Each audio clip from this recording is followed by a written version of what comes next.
कहानी की शुरुआत में हमें दिखाया जाता है कि एक बंदा आईपैड चलाते हुए कहता है कि मुरीम अपने आप में पूर्ण मिथिक बन गया है।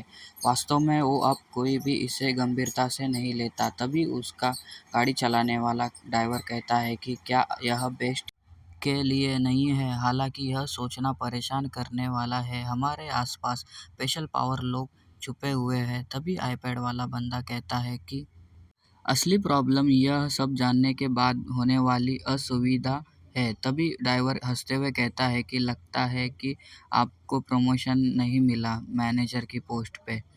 क्योंकि ऐसा इसलिए है क्योंकि आपसे पहले का लड़का किसी मिशन में मर गया था। तभी वो आईपैड चलाने वाला बंदा कहता है कि मैं एक सिविल सर्वेंट हूँ जो एक स्थिर और कंफर्टेबल लाइफ का ड्रीम देखता हूँ। लगता है मैं अपनी पेंशन पाने से पहले नहीं मरूंगा।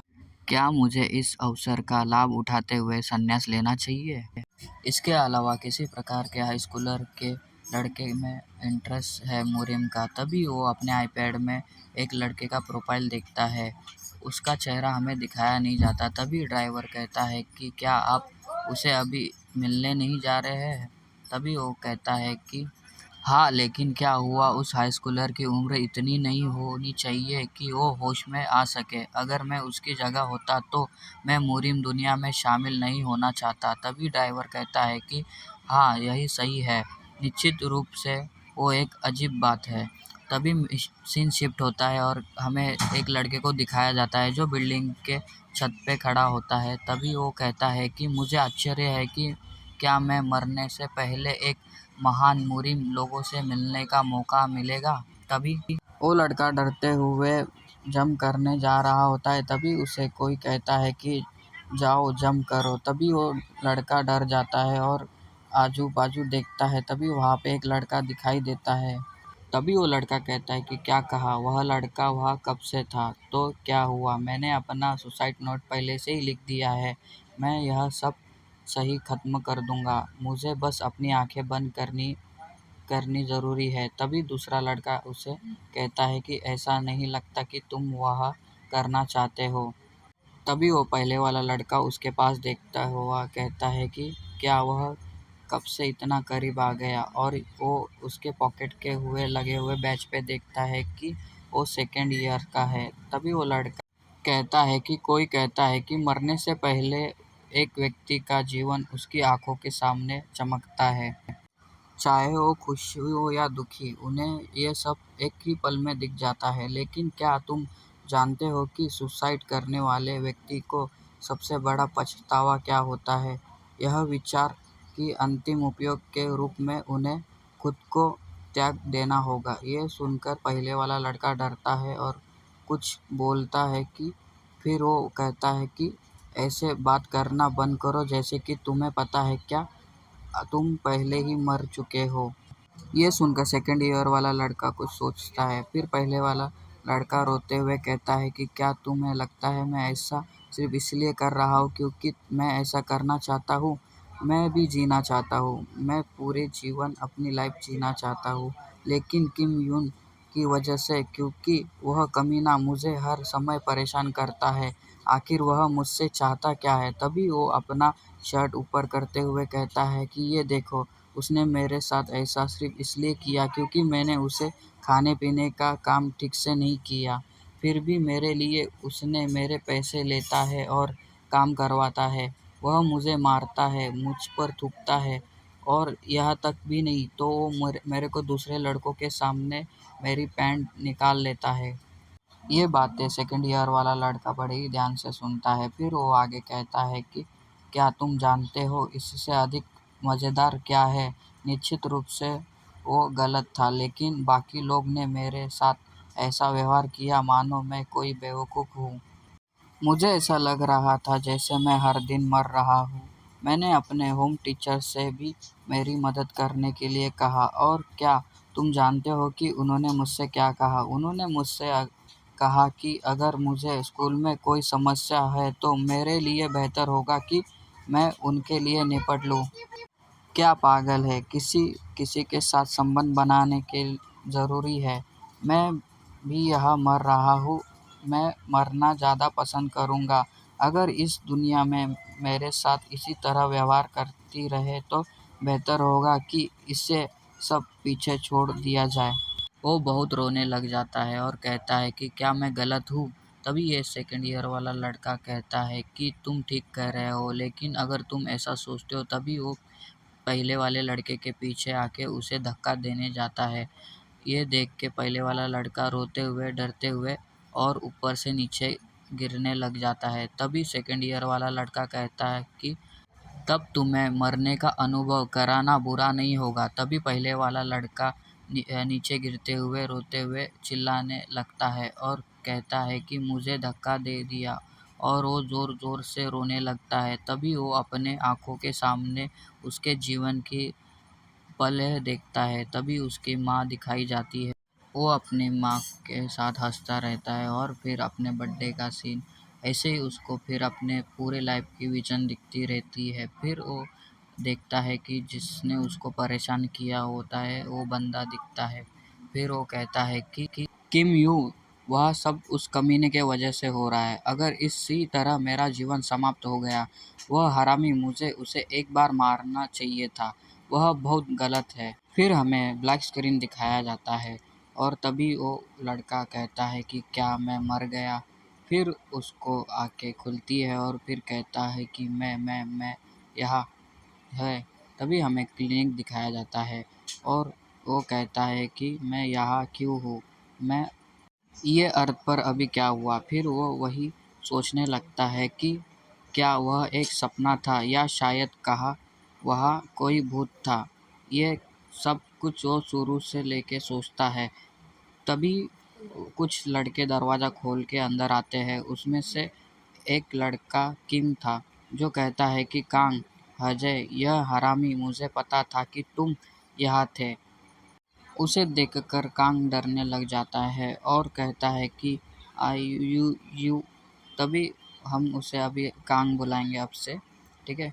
और फिर वो कांग को मारने लगते हैं। फिर हमें दिखाया जाता है कि कांग को मार पड़ रही होती है। तभी कांग कहता है कि किम रुक जाओ। तभी किम के हाथ में वो बुक होती है जो उसके पास फेंकते हुए कहता है कि है तुम उस पर विचार करोगे? तुम सुसाइड नोट देखकर साले, ये मैं देखकर रोया। क्या तुम मुझे बस कोई पागल कमीना बताया है?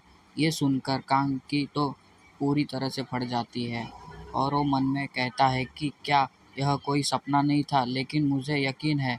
ये कहते ही उसके पेट में एक भूसा पड़ता है और कांग घुटनों के ऊपर आके खांसने लग जाता है। तभी किम कहता है, ए कमीने, अपने आप को खोना बंद कर और अपने आप पे विश्वास रख, और मुझे बता, क्या तूने मरने के लिए क्लास मिस की? यदि हाँ, तो तुम जैसा हरामी लड़का क्लिनिक में क्या आया? तभी कांग मन में सोचता है। कांग कहता है कि मैंने अपना सुसाइड नोट लिखा। क्या इसका मतलब यह है कि मेरे क्लास मिस करना कोई सपना नहीं था?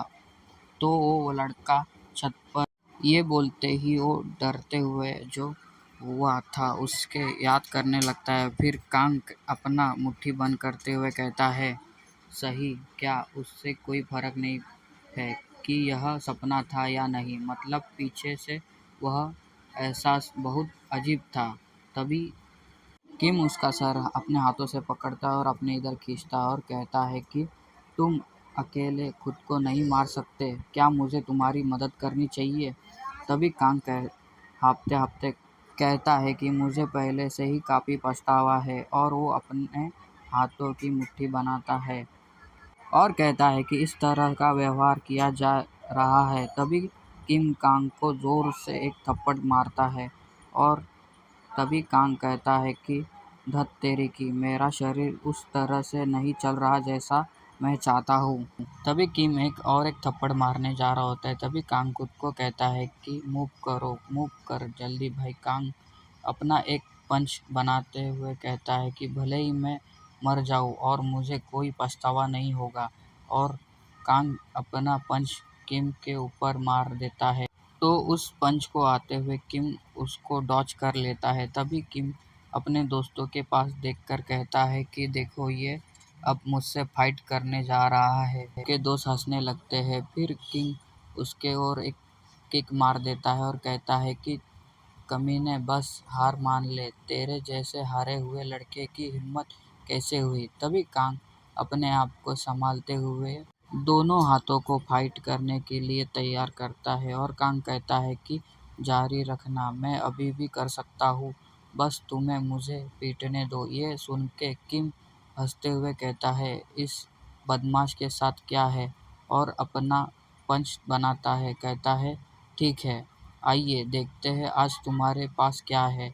फिर कांग कहता है, यह सही है, भले ही मैं अब मर जाऊं, मैं इस कमीने से लड़ते हुए मरूंगा। तभी किसी की आवाज़ आती है और वो कहता है कि तुम जितना मैंने सोचा था उससे कहीं अधिक बहादुर हो। वो वही आवाज़ सुनकर कांग डरते हुए उसके पास देखता है और किम और उसके दोस्त भी उसके पास देखते हैं और ये एपिसोड इधर ही ख़त्म होता है। बाद में तभी कांग उसके पास देखने लगता है और बोलता है कि ये भूत। तभी वो लड़का कहता है कि अब तुम्हें चिंता करने की कोई ज़रूरत नहीं है। ये सुन के कांग कहता है कि ये कोई सपना नहीं था। तभी किम के फ्रेंड कहते हैं कि क्या तुम सेकेंड ईयर के हो, तुम आए भी कहाँ से। तभी चश्मिश वाला लड़का कहता है कि कौन जानता है। तभी किम उस लड़के से कहता है कि अरे सुन बे निम, क्या तुम प्लीज़ जूनियर को अकेले खेलने के लिए छोड़ सकते हो। ये सुन के हीरो कहता है कि क्या ये। तभी वो किम कहता है कि यदि तुम वास्तव में हमारे साथ घूमना चाहते हो तो क्या मुझे दूसरे सेकेंड ईयर के जिनहुक को बुलाना चाहिए। तुम उसे जानते ही होंगे, सेकेंड ईयर में जो बेस्ट है। ये सुनकर अपना हीरो सोचने लगता है कि फिर वो हीरो जिधर बैठा था उधर से नीचे उतरते हुए कहता है कि यह सही है। खैर, अगर वह एक संयोग था तो यह एक संयोग है। और वो आगे कांग के पास जाने लगता है और कहता है कि आखिरी बार तुम्हारी मदद कर रहा हूँ। तभी कांग ये सुनकर सोचते हुए कहता है कि क्या मेरी। तभी हीरो उसके पास आके सिखाते हुए कहता है कि अब अपनी फिस्ट में और स्ट्रेंथ डालो, महान अपनी स्थिति को ऐसे मजबूत करे। तभी कांग कहता है कि हाँ ठीक है। ये देखने के बाद किम परेशान होता है। तभी हीरो कांग को पुश करते हुए कहता है कि जाओ अभी ट्राई करो। कांग को ऐसा देख के किम और उसके दोस्त ज़ोर ज़ोर से हंसने लगते हैं और कहते हैं कि तुम ये क्या कर रहे हो। तभी हीरो कांग के कंधों पे हाथ रखते हुए कहता है कि इतना घबराओ मत, तुम्हें केवल एक झटके से उस किम से निपटना होगा, उस कमीने से। तभी ये सुनकर किम गुस्से में कांग को मारने जाता है और कहता है कि तुम क्या कर रहे हो कमीने।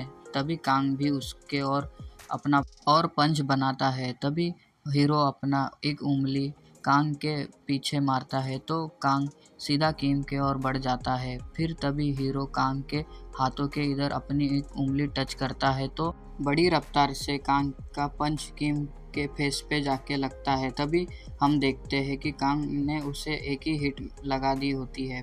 किम उड़ते हुए अपने दोस्तों के पास जाके गिरता है। उसे आता देख के उसके दोस्त हैरान हो जाते हैं। तभी कांग के पास दिखाते हैं कि क्या ये क्या कर दिया होता है। तभी किम के दोस्त उसे आवाज़ देख के कहते हैं कि अरे किम उठो यार, उठो, क्या कर रहे हो किम। किम तो नॉक हो गया होता है। तभी कांग ये देख के कहता है कि इस साला ये कैसे हुआ। तभी किम का मोटा दोस्त कहता है कि ये कांग कमीने, तू लूज़र। तभी चश्मिश वाला कहता है कि तुमने ये कैसे किया। तभी कांग डरते हुए कहता है कि नहीं नहीं नहीं, मैंने ऐसा कुछ भी नहीं किया। तभी मोटा और चश्मिश वाला दोनों एक साथ में कहते हैं तू अब मरेगा।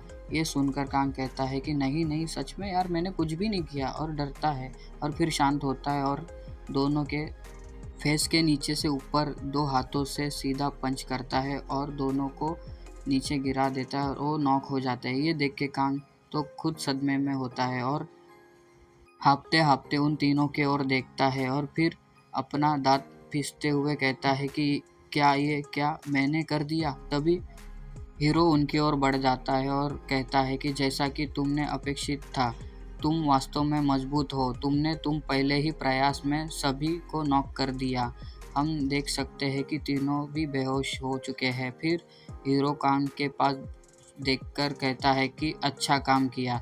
इस तरह के स्किल के साथ अब तुम्हें ये और नहीं पीटेंगे, है ना? ये सुनकर कांग उसके ओर देखने लगता है और कहता है कि कौन हो तुम? ऐसा सुन के हीरो भी कहता है करता है और तभी कांग आगे कहता है कि यह तुम थे जिसने मुझे छत से धक्का दिया, वही जो मुझे क्लिनिक तक ले गया और जिसने मुझे ऐसा बनाया। तभी हीरो हंसते हुए कहता है कि नहीं, तुम किस बारे में बात कर रहे हो? यह तुम ही है जिसने उन्हें नीचे गिरा दिया। क्या तुम्हें ऐसा लगता है? ये सुनकर कांग हीरो के ओर बढ़ते हुए एक पंच मारने जाता है और कहता है कि क्या तुम मुझे पागल समझते हो?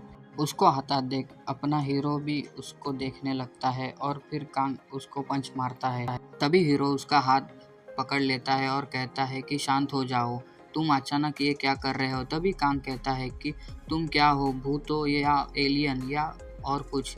मुझे बस इतना बताओ कि तुम क्या हो? ये सुनकर हीरो कहता है कि क्या बात कर रहे हो? मैंने पहले ही तुम्हारी हेल्प की है, क्या यह पर्याप्त नहीं है? तभी कांग कहता है कि क्या हेल्प? ये आपका क्या तात्पर्य? आप ही है जिन्होंने ये गड़बड़ी की है। ये क्या आपको लगता है कि जागने के बाद वो मुझे छोड़ देंगे? वो शायद मुझे पहले से भी अधिक बुली करेंगे और तो उन्हें केवल एक बार मारने के लिए वो मुझे 100 बार मारेंगे और पीटेंगे। तभी अपना हीरो कहता है कि कांग से मुझे यह समझ नहीं आता और आगे कहता है तुम वही हो व्यक्ति हो जिसने किसी भूत या एलियन या बिना किसी हिचकिचाहट वाले मानसिक व्यक्ति पर अचानक वार किया है। फिर भी क्या तुम उन्हें इस तरह से तुम्हें डराने देंगे? और तो क्या ऐसा इसलिए है क्योंकि मैंने उन लोगों की तुलना में अधिक मज़ेदार दिखता हूँ? ये सुनकर कांग हीरो के पास देखने लगता है और तभी हीरो कांग को हाथ छोड़कर कहता है कि तो अब तुम क्या करोगे? तो कांग भाई के पास बोलने के लिए कोई शब्द ही नहीं रहता है। तभी हीरो उन तीनों की ओर बढ़ने लगता है और कहता है कि क्या तुम इन्हें जगाने के बाद तुम घुटनों के बल बैठ के उनसे माफ़ी मांगोगे? तभी हीरो पीछे मुड़कर कांग के पास देखने लगता है तो कांग अपने घुटनों के बल बैठ के कहता है कि मुझे बचाने के लिए बहुत बहुत धन्यवाद, और रोते हुए आगे कहता है कि ईमानदारी से कहूँ तो इसमें कोई फ़र्क नहीं पड़ता कि आप भूत हो या एलियन व्यक्ति हो। यह बस इतना है कि मैं विश्वास नहीं कर सकता कि कोई मेरी इस तरह मदद करेगा। मैं जीवन भर आपकी मदद को कभी नहीं भूलूंगा। मैं अपनी लाइफ में सच कह रहा हूँ कि तभी उसको ऐसा बोलते हुए देख के हीरो अपनी शक्ल बिगाड़ लेता है और कहता है कि तुम जानते हो तुम्हारे मूड पे बदलाव है। तभी कांग कहता है जब से तुमने मुझे बचाया तो पूरी जिम्मेदारी लेनी होगी। ये सुनकर हीरो कहता है कि क्या कहा? तभी कांग हीरो को कहता है कि प्लीज़ मुझे सिखाइए, मैं आपकी तरह कैसे स्ट्रांग बन सकता हूँ। तभी हीरो कहता है अरे क्या तुम भी मुझे जानते हो? ऐसा कौन कह सकता है कि आप सबसे पहले ये सोचे कि तुमने पूछा है। तभी कांग जोर से चिल्लाता है सेकेंड ईयर के ली सिंहू। तभी वो नाम सुनते ही हीरो हैरान हो जाता है। अब से हम इसे ली कहेंगे, ठीक है? तभी ली कहता है कि ये तुमने कैसे किया, और फिर अपने शर्ट के ऊपर लगे हुए बैच को देखता है तो कहता है कि ओह अच्छा ऐसा है क्या? तभी कांग रोते हुए कहता है कि तुम जो कहोगे मैं वो करूँगा, प्लीज़ मुझे स्ट्रांग बनने के लिए मदद करो। ये सुन के लिन सोचने लगता है। फिर कोई कहता है कि यह वह जगह नहीं थी जहाँ हम मिलने के लिए सहमत हुए थे। ये वही बंदे होते हैं जो गाड़ी में होते हैं। तो उससे आईपैड वाला बंदा कहता है कि वैसे भी क्या हमें अब जाना नहीं चाहिए? तभी ली कहता है कि मैं ली सू हूँ, मुरिम का एक मशहूर मेंबर जो एक समय पे ऑर्डिनरी लड़का था। तभी वो अपने दांत पिसते हुए कहता है कि हाँ ये सही है, मैं बिल्कुल तुम्हारे जैसा हुआ करता था, कोई ऐसा व्यक्ति जो दूसरों से भीख मांगता था। ये सुनकर कांग रोते हुए कहता है कि हाँ। तभी ली आगे कहता है और क्या तुम जानते हो कि अंत में तुम्हारा क्या होगा? और बैडस लुक में कहता है कि निराशा। पर लेकिन कहते ही हमें एक बंदे को दिखा देते हैं कि जो खतरनाक होता है, वो आगे चैप्टर में आएगा। तभी ली आगे कहते हुए कहता है कि लेकिन शत्रु का खात्मा। और ये एपिसोड ऐसे ही ख़त्म हो जाता है। मिलते हैं अगले एपिसोड में। कहानी की शुरुआत में हमें उसी आईपैड वाले बंदे को दिखाया जाता है जो कहता है कि हेलो, मैं मुरीन का एक नया चीफ हूँ, मेरा नाम ली जैंग लिप है और ये मेरा कार्ड। तभी ली उस कार्ड को देखता है और तभी चिप कहता है कि मैं जानता हूँ कि यह आदर्श नहीं है, लेकिन यह इतना भी बुरा नहीं है कि हम ऐसी जगह मिल रहे हैं। तभी ली उस कार्ड को देखते हुए कहता है कि इस मीटिंग का पर्पस क्या है। ये सुनते ही वो चश्मिश वाला बंदा कहता है अरे तुम परेशान मत हो, और आगे कहता है क्या तुम सुनयुक नाम के बंदे को जानते हो। ली ये सुनकर सोचने लगता है। तभी चश्मिश वाला चीफ की तरफ देखते कहता है कि चीफ। तभी चीफ ड्रिंक करते हुए कहता है कि अरे उसके लिए उत्तर देने कठिन है हो सकता है। यह भयंकर है कि मुरीम की सबसे खराब आदत के रूप में जाने वाला बंदा भी एक मास्टर है। ये सुनकर ली उसके सुनते ही रहता है। फिर चिप आगे कहता है कि गुमन्यू अपने आप के बारे में आवश्यक सुना होगा, हाँ ना। वो बोलता है कि गुमन्यू के बारे में तुमने आवश्यक सुना होगा ना।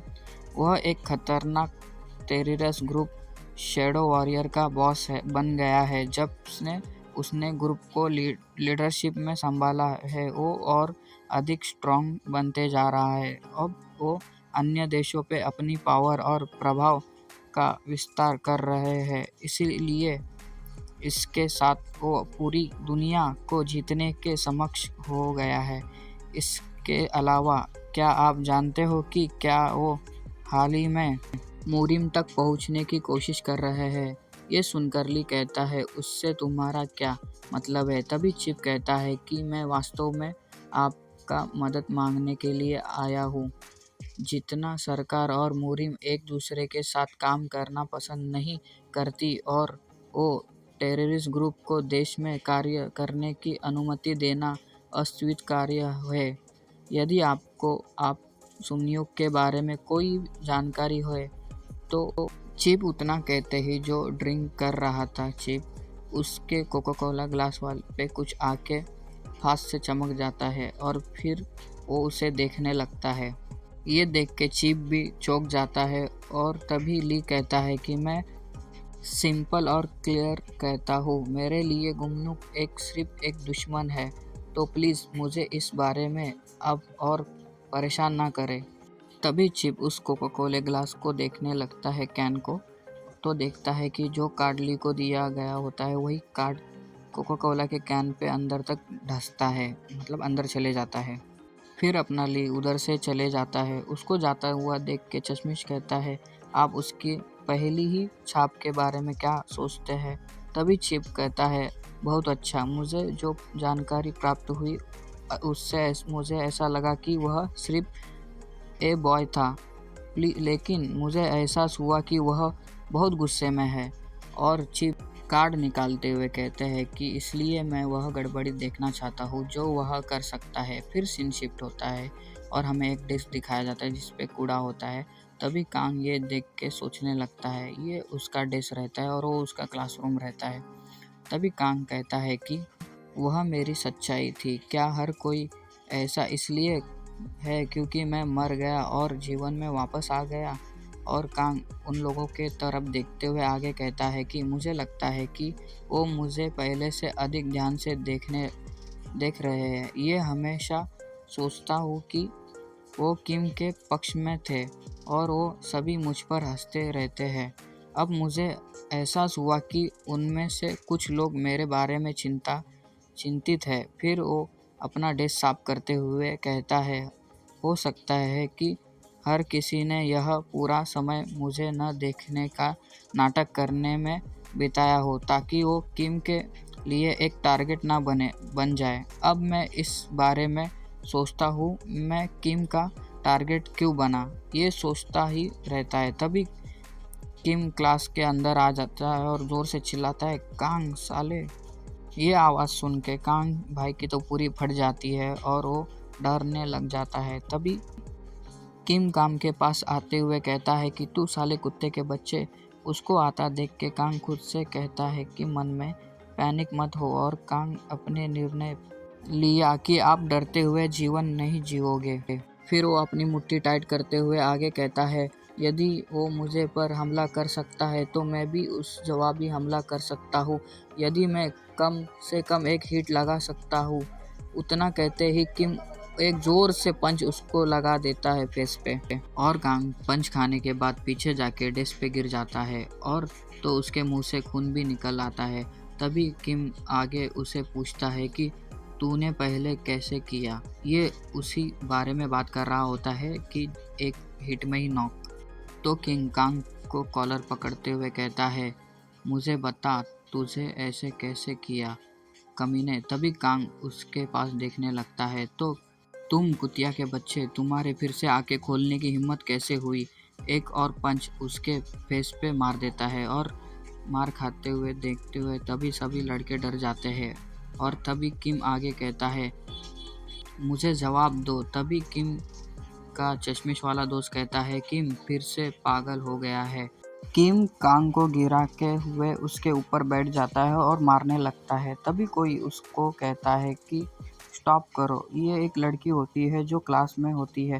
तभी वो लड़की कहती है कि टी ब्रेक ख़त्म होने वाला है। इसलिए ये सुनने के बाद किम रुक जाता है और कांग को मारने का बंद होता है, और कहता है कि क्या कहा क्लास मॉनिटर, और बड़े ही गुस्से से उसे देखने लगता है। क्या तुमने मुझे रुकने के लिए कहा था? मुझे लगता है कि तुम सिर्फ क्लास मॉनिटर हो। उससे गुस्से में देखने लगता है। तभी क्लास मॉनिटर लड़की डर जाती है। तभी किन कहता है कि क्या तुम जानती हो मेरे फादर कौन है। ये कहते ही किम उसके ओर बढ़ने लगता है। तभी उससे जाता देख उसका मोटा वाला फ्रेंड कहता है कि है किम। तभी किम कहता है, मेरे फादर एक एड पार्क के कार्यालय में सबसे अच्छे वकील है, पूरे देश में सबसे अच्छा लॉ ऑफिस। तभी मोटा कहता है, अरे कांग भाई शांत हो जाओ। तभी किम गुस्से में कहता है, मान लीजिए कि मैं स्कूल में कुछ भी कर सकता हूँ, मुझे क्या होगा? क्या आपको पता लगाना चाहते हो? अगर मैं कुछ भी गलत करूँ तो क्या होगा? ये सुनकर मॉनिटर भी डर जाती है। तभी किम को कोई कहता है कि है किम, तुम कहाँ जा रहे हो? तुम्हारा दुश्मन मैं हूँ। इतना कहते ही कांग अपने आप को संभालते हुए उठने लगता है, और आगे कहता है कि ठीक है, तो दोबारा मत भागना तुम कमीने। और वो उसके सामने खड़ा हो जाता है। तभी किम वो देख के और मॉनिटर देखते हुए हैरान होते हैं। फिर काम मन में कहता है कि बकवास। अब मुझे याद आया, किम ने मुझे टारगेट के रूप में क्यों चुना है। एक लड़के की मदद करने गया था जिसे उसके द्वारा धमकाया जा रहा था, और इसका अंत ऐसे हुआ। बकवास, सब बकवास है। मेरे मरने और फिर से जागने के बाद कुछ भी कैसे बदल गया। तभी किम एक डेस उठाता है और बड़े ही गुस्से में कांग को मारने जाता है, और कहता है कि फिर तुम इस बारे में ठीक से कर सकते हो। आगे आता देख कांग की भी फट जाती है। तभी कोई कहता है, ओ किम, क्या आपको ऐसा करना चाहिए? तभी मोटा कहता है, यदि वह मर गया तो क्या होगा? तभी चश्मिश कहता है, मैं इसमें भाग नहीं ले सकता, और उसके बाद क्या होगा? तभी किंग कांग को मारने जाता है, तो चश्मिश वाला लड़का कहता है कि अरे किम, एक पल इंतज़ार करो, यहाँ यूनो है जो तुम बात करो। तो किम उसकी ओर देख के कहता है कि उसको कहो कि हम बाद में बात करेंगे। तभी चश्मिश वाला लड़का कहता है कि नहीं, अब बेहतर होगा कि तुम उसको बोलो। तभी किम उस डेस्क को फेंक देता है। उसको ऐसा देखकर कांग कहता है कि ये क्या हो रहा है। तभी किम फ़ोन को लेके कहता है कि हेलो यूनो जिन। तभी जिन्हों कुछ कहता है, और सामने से हमें नहीं बताया जाता कि वो क्या कहता है। तभी किम कहता है कि नहीं, मैं आपके लिए ये नहीं करूँगा। आगे कहता है कि आप इसके बारे में कैसे जानते हैं। ये देखकर कांग के भी दिमाग में कुछ होता है कि कुछ समझ में नहीं आता। तभी जिन्हों फ़ोन में कुछ कहता है, तो अभी किंग कहता है कि अरे क्या नहीं, तभी उस फ़ोन में से ज़ोर से चिल्लाने की आवाज़ आती है। तभी वो कहता है कि तुम इससे छू नहीं सकते, इसलिए इसे न छुए कमीने साले। ये बोलते ही वो अपना फ़ोन रख देता है। तभी मोटा वाला लड़का कहता है कि क्या? किम कहता है, यूनहू ने मुझसे कहा कि कांग को मत छुओ। क्या ये यूनहू को कैसे जानता है? ये सुनकर कांग खुद कंफ्यूज हो जाता है। तभी किम चश्मिश वाले लड़के को फ़ोन देते हुए कांग के पास देखने लगता है और कांग भाई की भी फट जाती है। तो किम दांत पीसते हुए कहता है कि कमीना। तभी वो कांग के इधर उंगली करते हुए कहता है कि तुम मेरे इंतज़ार करो, मैं पूरी स्टोरी जानने के लिए जिन्हों से मिलने जा रहा हूँ। उसका नाम सुनते ही क्लास मॉनिटर और सभी लड़कियां डर जाती है। तभी कांग कहता है कि क्या यह क्या हो रहा है? क्या जिन्हो सेकेंड ईयर का सबसे बड़ा बदमाश लड़का नहीं है, लेकिन मैं क्या? तभी वो याद करते हुए कहता है कि यदि तुम वास्तव में हमारे साथ खिलवाड़ करना चाहते हो तो सेकेंड ईयर लड़का जिन्हो को कॉल करने के बारे में क्या ख्याल है? ये बातें वो जो बीच में फाइटिंग हुई थी उसमें बारे में सोचने लगता है। तभी वो कोई उससे कहता है कि कांग क्या तुम ठीक हो? ये सुनकर कांग करता है और तभी वो क्लास मॉनिटर उसे एक रुमाल देते हुए कहती है कि तुम्हारे नाक में से तो खून आ रहा है। तभी कांग अपने हाथों को देखने लगता है कि सब खून लगा है। तभी कांग वो रुमाल ले लेता है और वह कहता है कि थैंक यू क्लास मॉनिटर। तभी कांग आगे कहता है कि एक बात है जो मैं जानना चाहता हूँ। तभी क्लास मॉनिटर बोलती है हाँ। तभी हम देख सकते हैं सभी लड़के लड़कियाँ हॉल में बात कर रहे होते हैं। तभी दूसरे क्लास वाले का लड़का कहता है कि ये तो अपर क्लास वाला है। तभी कांग उनसे कहता है कि क्या उनकी क्लास में कोई ली नामक कोई लड़का है? ये सुनकर उनमें से एक मोटा लड़का कांग से कहता है, अरे तुम्हारे चेहरे पे ऐसा क्या हुआ है? तभी ली हंसते हुए कहता है कि हाँ, अरे कुछ नहीं। ये कहता है तो भी वो कहता है कि ली इसी क्लास में से है। तभी कांग कहता है ओ ठीक है। तो तभी दूसरा लड़का कहता है कि वह काफ़ी समय से स्कूल में नहीं आया है, ये ना। तभी मोटा वाला लड़का कहता है कि हाँ, हमने उसे काफ़ी समय से उसे कुछ देखा भी नहीं और कुछ सुना भी नहीं उसके बारे में। ये सुनते ही तभी वो आगे कहता है कि क्या वह मर गया? नहीं। तभी दूसरा वाला लड़का कहता है कि ऐसे कुछ मत बोलो। तभी ये कांग मन में कहता है क्या वो लड़का कौन था जिसने मैंने पहले देखा था? क्या वो सच में एक भूत था? ऐसा वो ऐसा सोच रहा होता है। तभी वो मोटा वाला लड़का कहता है कि अरे ये इससे क्या हो गया? तभी दूसरा वाला लड़का कहता है कि ये क्या सपने में खो गया? तभी दूसरा वाला लड़का बोलता है कि उसके सिर पे मारते हैं।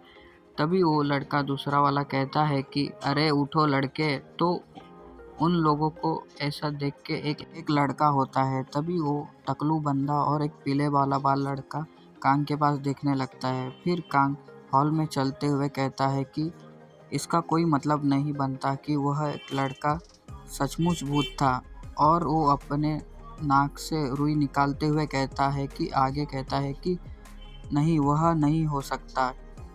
किम और अन्य बदमाश लोगों ने भी उसे देखा है। तभी एक जन लड़का आते ही उसके गर्दन में अपना हाथ फंसा देता है और कहता है कि ओ भाई फर्स्ट ईयर लड़के, ये वही टकलू होता है जो अपने को दिखाया जाता है। तभी वो टकलू बंदा कहता है कि मैं तुमसे कुछ पूछना चाहता हूँ। उसे देखकर कांग डरते हुए कहता है कि हाँ। तभी वो टकलू कहता है कि अरे डरने की कोई ज़रूरत नहीं है, बस मुझे बताओ कि तुम क्या जानते हो। और उसके स्कूल की बिल्डिंग से बाहर निकल जाते हैं। और कांग कहता है कि क्या क्या? और तो यह आदमी इतना बड़ा क्यों है? क्या वो सचमुच इस हाई स्कूल में है? तभी टकलू कहता है तुमने कुछ समय पहले ली के बारे में पूछा था, है ना?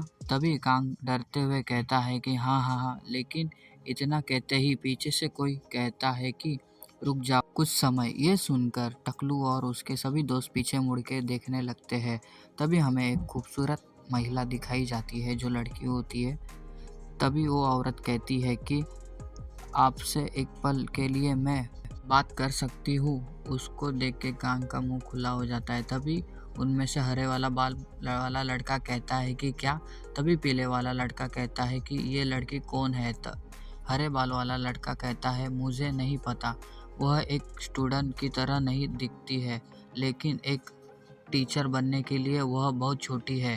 तभी वो खूबसूरत लड़की कांग के पॉकेट के ऊपर लगे हुए बैच को देखती है और कहती है कि स्टूडेंट कांग। ये सुनने के बाद कांग कहता है कि हाँ मैं। तभी वो कहती है कि क्या तुम मुझसे बात कर सकते हो? यहाँ पे क्या हो रहा है? तभी कांग कहता है कि ठीक है। ये सुनकर टकलू लड़का कहता है अरे अपने काम से काम रखो और मुझे कुछ मामले में इससे बात करनी है। तभी वो लड़की आगे चलते हुए कहती है कि मामले में? तुम क्या सोचते हो? जब बड़े स्टूडेंट चोट से भरे स्टूडेंट को घेर रहे होते हैं तो क्या होता है? तभी टकलू लड़का हंसते हुए कहता है कि हाँ मुझे नहीं पता कि आप किस बारे में बात कर रहे हो। क्या आप ऐसी बातें करने से पहले डर डर नहीं लगता? तभी पीले वाला लड़का कहता है कि अरे क्या आपको नहीं लगता कि कुछ अच्छी बातें कहना बेहतर होगा? तभी वो लड़की कहती है कि हाँ मैं समझ सकती हूँ। तभी वो ये कहकर वो अपना फ़ोन निकालते हुए किसी से बात करने लगती है कि सेकंड ईयर के क्लास के पीछे प्लीज़ आओ, वहाँ संदिग्ध लोग हैं। संदिग्ध लोग मतलब बुरे लोग हैं। ये सुनकर टकलू बंडा गुस्से में हो जाता है और कहता है कि अरे ये तू कमीनी वहाँ क्या कर रही है? और वो हरे वाले बाल वाला लड़का और पीले वाले बाल वाला लड़का उसकी ओर बढ़ने लगता है। तभी कांग उसको बचाने के लिए बोलता है कि अरे रुक जाओ। ऐसा बोलते ही उसके बाजू से हरे वाला बाल वाला लड़का उड़ते हुए सीधा जाता है। ये देखने के बाद कांग के भी होश उड़ जाते हैं। तभी हमें दिखाया जाता है कि हरा और पीले वाला बाल वाला लड़का सीधा पीछे वाले दीवार पे जाके गिर जाता है। तभी कांग पीछे मुड़कर देखता है। तभी टकलू वाला बंदा कहता है कि यार मुझे यह बिल्कुल अजीब लग रहा है। क्या तुम मुरीम हो? ये सुनकर कांग भी कहता है क्या मुरीम? और ये एपिसोड यही ख़त्म होता है। मिलते हैं अगले एपिसोड में और चैनल को सब्सक्राइब कर लेना और वीडियो अच्छा लगे तो कमेंट भी कर लेना। एपिसोड की शुरुआत में हमें वही लड़की, खूबसूरत लड़की दिखाई जाती है। तो वो कहती है कि यह एक ऑर्डिनरी स्कूल है तो प्लीज़ कोई परेशानी खड़ी मत करो। तभी टकलू के पीछे वाला लड़का कहता है कि तुम जैसा चाहो वैसा हम क्यों करें? तभी टकलू उसको रोकते हुए कहता है कि इंतज़ार करो। तभी टकलू कहता है कि यदि तुम उस स्टूडेंट से संबंधित किसी भी क्लैन से, क्या तुम शायद मिस कांग सेरा हो? तभी वो लड़का कहता है कि क्या? तभी कांग भी मन में कहता है क्लैन सेरा मिस, आखिर ये आदमी किस बारे में बात कर रहा है? तभी वो लड़की कहती है कि तो तुम मेरा नाम पहले से ही जानते हो, तो तब मुझे अपना परिचय देने की कोई आवश्यकता नहीं है। तो मेरे को फॉलो करो तो मैं तुम्हारी बात सुनूंगी। तो चलो कहीं चुपचाप बात करते हैं। ये सुनकर वो टकलू बंदा अपने दोस्त के पास इशारा करता है। तभी वो इशारा समझ के अपने जेब में हाथ डालता है। ये सेहरा नोटिस कर लेती है और तभी बड़े तेजी से उसके ओर कुछ फेंक देता है। तभी वो सेहरा उसको आता देख के अपना पर्स बीच में शील्ड के तरह यूज़ करती है और फिर कहती है कि साले तुम लोग। और तभी सेहरा के पास धुआं हो जाता है। तभी कांग कहता है कि ये एक्सप्लोजर। तभी कांग को पकड़ते हुए वो भागने लगता है। कांग चिल्लाते हुए कहता है वह एक बम था। तभी टकलू बंदा भागते हुए कांग से कहता है कि नहीं, यह कोई बम नहीं था। सारा धुएं में घिरी होती है। तभी वो धुआं हटा देती है और उनके पीछे भागने लगती है और कहती है कि अगर तुम सोच रहे हो कि तुम इस तरह से भाग सकते हो। तभी सारा को अचानक कुछ हो जाता है और वो वहीं रुक जाती है और कहती है कि यह नहीं हो सकता। अंदर अंदर अनमेरिड की खुशबू। फिर सेहरा थोड़ी देर सोचती है और अपना फ़ोन निकालते हुए किसी से बात करने लगती है और कहती है हेलो, हाँ ये मैं हूँ। मैंने उन बच्चों का सामना किया लेकिन वो भागने में सफल रहे और तो वो फर्स्ट ईयर के स्टूडेंट को भी हॉस्टेज बना लिया है। वो जानते थे कि अविवाहित की खुशबू का उपयोग इसलिए किया जाता था क्योंकि उन्होंने इसे इसमें मिलाया था। इसलिए मुझे लगता है कि कुछ अजीब है। फिर स्कूल के अंदर और बाहर दोनों जगह तलाशी के लिए सभी लोगों को सूचित करो। फिर हमें टकलू बंदे दिखाए जाते हैं जो आपस में ही बात कर रहे होते हैं। तभी एक जन कहता है कि कांग सहरा यह इस तरह मिलने क्यों आई है? ये ठीक रहेगी? वह पहले से ही जानती है कि हम कौन हैं। आँखों में अब और नहीं जानना चाहता। हमें जल्दी से कुछ जानकारी प्राप्त करनी चाहिए और यहाँ से निकलना चाहिए।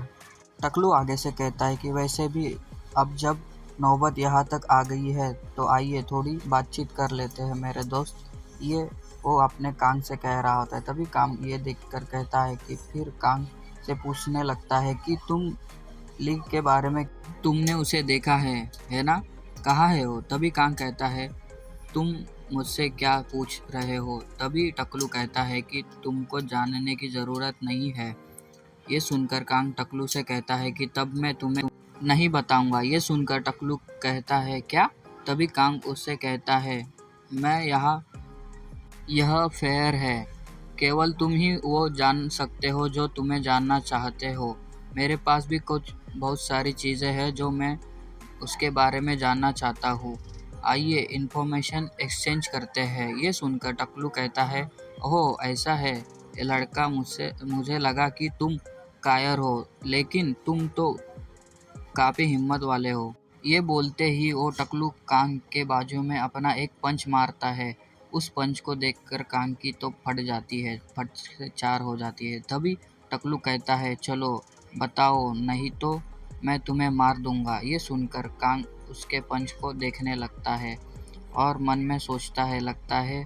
तभी कांग कहता है इसके बारे में मैं सोचूं, यह आकर्षित है। यदि तुम मुझे मार डालोगे इस तरह की स्थिति में खुद को शांत रखने में सक्षम होने के लिए तुम नहीं हो पाते। ये सक्षम से तुम क्या चाहते हो जानना? कुआं। ये सुनकर टकलू कहता है क्या तुम सच में कमीने हो? तभी पीले वाला बाल वाला लड़का कहता है हमारे पास समय नहीं है, तुम इसे कब तक जारी रखोगे? तभी पीले वाला लड़का कांग से कहता है ठीक है, तुम क्या जानना चाहते हो? ये सुनकर कांग सोचता है, फिर कहता है तुम ली का पीछा क्यों कर रहे हो? ये सुनकर पीले बाल वाला लड़का कहता है ली क्लैन के आसपास का माहौल ऐसा है जैसे उसने खुद को बंद कर लिया है। क्या उन्हें अपने सिर की गतिविधियों में दिलचस्पी नहीं होनी चाहिए? अपने आप को बंद कर लिया, किसी भी बाहरी गतिविधि से शामिल नहीं होना। ये सुनकर कांग कहता है तभी आगे कहता है तुम किसके बारे में बात कर रहे हो? यह ली क्लैन और उनके हेड के बारे में क्या है? ये सुनकर हरे बाल वाला लड़का कहता है अरे वह एक साधारण लड़का है। तभी पीले वाला बाल वाला लड़का कहता है कि ओह यह सही है। तभी वो कांग से कहता है ठीक है, ली सियोन मुरिम में एक इम्पोर्टेंट व्यक्ति है, इसलिए हम उसकी तलाश कर रहे हैं। मैं तुम्हें बस इतना ही बता सकता हूँ। तभी कांग कहता है मुरिम? फिर इसमें मुरिम क्या है? तभी वो कहता है कि ये सुनकर टकलू और भी गुस्सा होता है और कहता है आता माझी सटकली। तभी वो कहता है कि कमीने, क्या तुमको लगता है कि यह क्लास शुरू हो गई है? हमें तुमको कितना कुछ बताना है। और उसे मारने आगे बढ़ता है। तभी पीले वाला बाल वाला लड़का उसे रोकते हुए कहता है कि मुरिम उन लोगों की सोसाइटी है जो सामान्य लोगों से अलग मूल्य रखते हैं। क्या यह काफ़ी अच्छा है? ये कांग कहता है कि तुम किस प्रकार के मूल्यों की बात कर रहे हो? ये सुनकर टकलू और गुस्से में आता है और कहता है अरे यह काफ़ी है, तुम बहुत कुछ पूछने को तैयार हो। पीले वाले बालों को कहता है कि साइड हट जाओ। फिर टकलू आगे उसके कंधों पे हाथ रखते हुए कहता है अब पूछने की बारी मेरी है, तो बताओ। भाई कांग की तो पूरी फट जाती है। फिर टकलू आगे से गुस्से में कहता है ली कहाँ है? तभी कांग कहता है उसके बारे में तभी पीछे से ली कहता है, तुम इसके बारे में क्यूरियस हो क्या? तभी उसका आवाज़ सुनकर उस टकलू की तो फट जाती है और कान की भी फट जाती है। तो दोनों हैरान होते हैं। तभी टकलू और उसके दोस्त पीछे हट जाते हैं। तभी उनमें से एक जन कहता है, ये ली है। तभी दूसरा कहता है, वह इसने मुझे डरा दिया। यह ली वहाँ बिना शोर किए कैसे आया? तभी ली उनको कहता है, तुम कौन हो? ये कहते ही कांग मन में सोचता है, तो क्या यह निश्चित रूप से कोई भूत नहीं है? यह ली। तभी ली आगे और बढ़ते हुए कहता है कि तुम मुझे क्यों ढूंढ रहे हो? तभी वो लोग पीछे हटने लगते हैं। तभी टकलू कहता है कि ओ हम ये सुनकर ली खतरनाक लुक में कहता है, मैं तुम्हें वार्निंग दे रहा हूँ, तो ऐसा मत सोचो कि तुम बच सकते हो। ये देखकर टकलू और तीनों दोस्तों की फट जाती है और वो वहाँ से भागने लगते हैं। उनको भागता हुआ देख कांग उनकी तरफ देखने लगता है और कहता है कि क्या ये लोग डर सकते हैं? और ये ली को कहता है कि देखो, क्या तुमने वह देखा? तभी ये कहते ही ली की तरफ वो देखने लगता है कि ली उधर से गायब हो जाता है। एक पल कांग भी डर जाता है और ये कैसे गायब हो गया, और उन लोगों के पास फिर देखने लगता है। तभी हमें दिखाते हैं कि ली उन लोगों को हवा में ही मारते हुए आगे पंच लात की मारते हुए अपने को दिखाया देता है कि टकलू का तो मुंह फुटा रहता है और वो नीचे मस्त में आ जाता है। और फिर हम देख लेते हैं कि उनको मार पड़ी हुई रहती है और वो ऊपर से नीचे गिरने लगते हैं। उन लोगों को दिखाया जाता है जो दर्द से चिल्ला रहे होते हैं, किसी का हाथ तो किसी का पैर। ये देखकर कांग पूरी तरह से हैरान हो जाता है। भाई की तो बोलती ही बंद हो जाती है। ये फिर ली को दिखाते हैं जो कूल लुक में खड़ा रहता है। कांग कहता है, यह ली क्या है? सचमुच एक भूत है क्या? तभी वो हरे वाला बाल वाला लड़का कहता है, इसका क्या मतलब है? क्या तुम हमें मारने की कोशिश कर रहे हो? हमने क्या गलत किया? हमारे हेड की याद में ऐसा कुछ फेंक के लिए? ये सुनकर ली अपना फ़ोन निकालते हुए और कहता है कि किसी व्यक्ति को सार्वजनिक रूप से डराना, और भी मैं इस बात में सहमत हो गया हूँ कि आपने एक सामान्य व्यक्ति को मुरीम के बारे में बताया, तो क्या मुझे और कुछ कहना होगा? ये सुनकर हरे बाल वाले और पीले बाल वाले की तो पसीने पसीने निकल जाते हैं। तभी ली आगे कहता है, मैं आपका कारण मैं बाद में सुनूंगा कि आपने मुझे क्यों ढूंढ रहे हो थे। यह फिर वो अपने फ़ोन पे बात करता है। वो कहता है कि यह जिम के पास है, मैं इसे तुम पर छोड़ दूंगा। ये देखकर कांग भी हैरान हो जाता है। तभी ली जाते हुए कांग से कहता है, मेरे साथ चलो। ये सुनकर कांग कहता है, हाँ। फिर उसके पास देखने लगता है। फिर कोई लोग आते हैं और कहते हैं कि वो लोग वहाँ पर है। तभी वहाँ पर गार्ड्स आ जाते हैं और उनको पकड़ते हुए अपने कब्जे में लिए होते हैं। तभी एक गार्ड कहता है, अब उठो बदमाशों, तुम्हें जेंटलमैन बनना होगा। तभी ली कांग को कहता है, मैंने तुमसे कहा कि मेरे पीछे आओ, है ना? तभी कांग चेहरा घुमाते हुए कहता है कि हाँ हाँ, आ रहा हूँ मैं। फिर वो दोनों वहाँ से जाने लगते हैं। तभी जाते जाते कांग ली के पास देखने लगता है।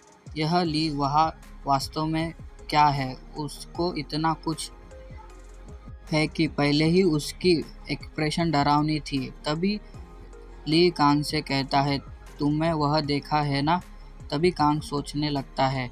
तभी ली कहता है, तुम पहले से ही जानते हो कि यदि आपने जो सुना है उसके बारे में किसी और को बताते हो तो क्या होगा। इसीलिए तभी ये इसमें शामिल होने के बारे में न सोचे।